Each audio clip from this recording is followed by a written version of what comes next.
Good morning student, welcome to online class. In today's class we will discuss about the position time graph for a moving object.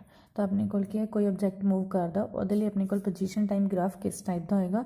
तो उससे first case की है कहते if an object is at rest और stationery, कहते अपना अगर object की है रेस्ट ते है ਜਾਂ अपने कोल की स्टेशनरी है तो कहते its position will not change with time. तो कहते अगर अपने कोल कोई ऑब्जेक्ट एक जगह पर रुका होया तो ਉਹਦੀ पोजीशन है जो टाइम के नाल चेंज नहीं होएगी।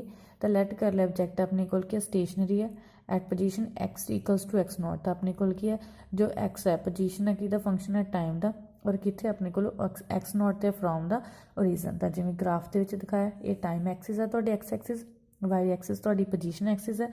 तो अपने कोल के किसी टाइम टी के उपर वो एक्स नॉट जिथे अपने को ए के उपर है with the passes of time, time है जो अपने को चेंज हो रहा है। पहला सपोज कर लो सुबह 8 बजे से फिर 9, इस तरह अपने को शाम का टाइम हो रहा है। जो टाइम अपना इंक्रीज हो रहा है बट वो अपने को एक जगह पर ही है।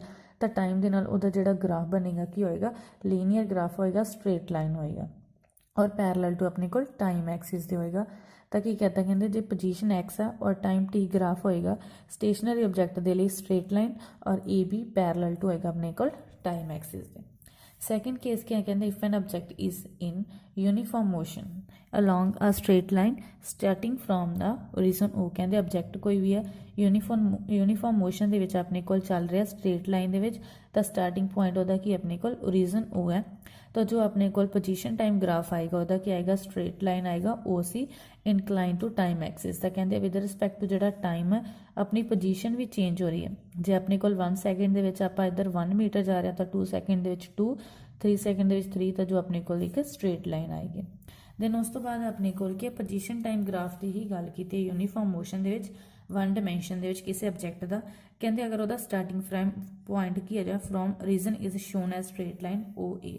कहते अगर ओरिजन तो स्टार्ट हो रहा तो वही जो लाइन आएगी अपने को ओ ए आएगी। अगर वह starting point from left of the origin, अगर अपने को ओरिजन के लैफ्ट के विचों स्टार्ट आएगा तो वह ग्राफ की अपने को बी सी आएगा। तो मतलब जो अपने को टी 0 है तो अपने को किसी पोजीशन से खड़ा होएगा, अपने को ओरिजन से ना होके किसी अगे पोजीशन के। अगर starting point from right of the origin है, ओरिजन के राइट विचों मीनस डी पॉइंट तो स्टार्ट किया तो जो अपने को पोजीशन हैगी वो अपने को टाइम पहला वह मूव हो गया। तो टाइम अपना स्टार्ट इस जगह तो हो रहा है तो फिर भी की होएगी, स्ट्रेट लाइन ही होएगी। नैक्सट वन की आ रहा है कहते if an object is moving with a constant negative velocity starting from the positive position. कहते अपने को मूव करता पे नैगेटिव विलोसिटी के नाल और उन्हें स्टार्ट कितों किया पॉजिटिव पोजीशन, मीनस उन्हें कि इतों अपने को किसी पोजीशन तो स्टार्ट किया तो की हुण अपने को स्टॉप हो रहा है। तो वही जी विलोसिटी की डिक्रीज होएगी तो एक टाइम तो आऊगा जिथे अपने को हो जाऊगा रैसट से आ जाऊगा। तो कहते in this position time graph आ मोशन का वन डिमेंशन की होगा straight line F G incline to time axis. तो अपने को टाइम एक्स के वालों और डिक्रीज हो रहा है, इनकलाइन हो रहा है। कहते if an object is in non uniform motion के, नॉन यूनीफॉर्म मीनस अपने को कदे वो स्पीड इंक्रीज हो रही कितने डिक्रीज हो रही इन अ कॉन्सटेंट अपने को जो टाइम इंटरवल है तो जो होएगी स्ट्रेट लाइन के that is a car starting from rest at time t 0। कहते रेस्ट तो स्टार्ट किया from the origin move along a straight path, तो उन्हें कि अपने को एक स्ट्रेट पाथ जाना स्टार्ट किया। इट पिकअप सम स्पीड, हुण उहदी की स्पीड इंक्रीज हो गई। Then it move with constant speed, फिर उन्हें की कॉन्सटेंट स्पीड के नाल जिहड़ा इंक्रीज करना स्टार्ट करता अपने को। After that the brake are applied, उस तो बाद की किया ब्रेक अप्लाई किया तो जो कार अपने को रेस्ट के उपर आ गई तो उस अपने को इस टाइप का जो ग्राफ आएगा। कहते it is important to note that position time graph can not be straight line parallel to position axis. तो आप गल की अपने को जो रेस्ट से टाइम एक्सिस से पैरेलल आ रहा सी ਜਾਂ अपने को इनकलाइन स्ट्रेट लाइन के, बट कदे भी अपना जो ग्राफ होएगा जो अपनी हैगी पोजीशन एक्सिस वो पैरेलल नहीं होएगा। तो जो अपने को पैरेलल हो रहा है तो टाइम अपना कि कॉन्सटेंट है बट अपनी पोजीशन है जो इंक्रीज हो रही है, अपनी पोजीशन चेंज हो रही है बट वो अपने को कभी भी नहीं हो सकता। तो उसके उन्होंने की कहा कहते अगर पैरेलल होएगी तो की होएगा अपने को इंडीकेट करेगा इनफाइनाइट विलोसिटी। तो अपनी वो जी विलोसिटी वो बहुत ज़्यादा होएगी विद रिस्पैक्ट टू टाइम। तो अपने को फिर वो पोजीशन टाइम की पोजीशन एक्सिस दे की आएगा पैरेलल आएगा। नैक्सट की अपने को दिता हुआ position time graph of a uniform motion in one dimension. तो आप लास्ट वीडियो के गल की कि अपने को कोई ऑब्जेक्ट है अपने को स्ट्रेट लाइन के जा रहा है तो वो अगर आप पोजीशन टाइम ग्राफ बनाना है तो किस तरीके का होएगा। तो की कहता है कहते जो पोजीशन टाइम ग्राफ है of an object in a uniform motion in one dimension is a straight line A B incline to time axis. तो अपने को जो time axis with respect to show करना तो अपने को इस तरीके का आएगा। बट अपने को जो देखा से अपने को कोई ओ एक्स डायरैक्शन के चलता पाया से ए बी वो अपने को होंगे डिस्टेंस होंगे से अपने को T1 T2 कोई भी टाइम से।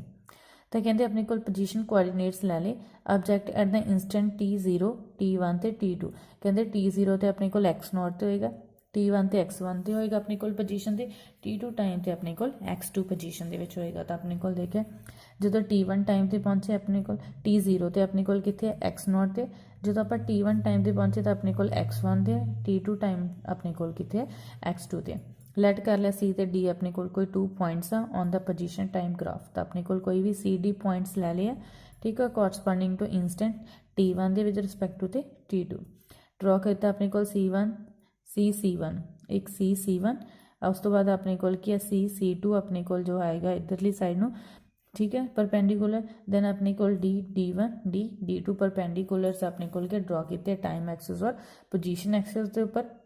देन उन्होंने कहता अपने को T2 माइनस T1 अपने को दोनों टाइम माइनस किए तो किया है अपने को ओ D1 माइनस ओ C1। तो अपने को पहला किया 0 तो लैके T2 तक जो डिस्टेंस सी ओ D1 से माइनस अपने को T1 तक कितना सी ओ सी तो ओ D1 माइनस ओ C1 जेड़ा आप लिख सकते हैं C1 D1 इन्ने वाला डिस्टेंस किस दे इक्वल अपने को C E दे इक्वल है। देन उस तो बाद अपने को सेम उन्होंने पोजीशन x2 माइनस x1 जो अपने को किस दे पैरेलल आएगा ओ डी माइनस ओ सी दे आएगा। तो फिर उन्होंने दोनों के इन बिटवीन जो गैप हो अपने को कितना C2 D2 वो किस दे इक्वल आ रहा है अपने को डी ई दे इक्वल आ रहा है।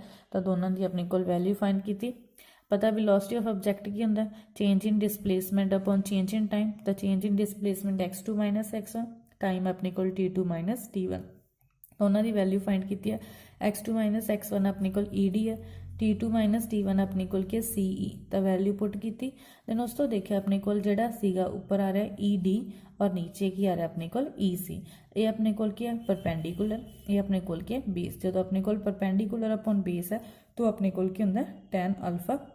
तो जो अपने को वेलोसिटी किसी ऑब्जेक्ट की किस इक्वल आ गया slope of position time graph दे आ गया। तो की है velocity of object slope of position time graph. तो कहते अपने को वेलोसिटी है किसी ऑब्जेक्ट की यूनीफॉर्म मोशन इक्वल होएगी slope of position time graph with time axis they.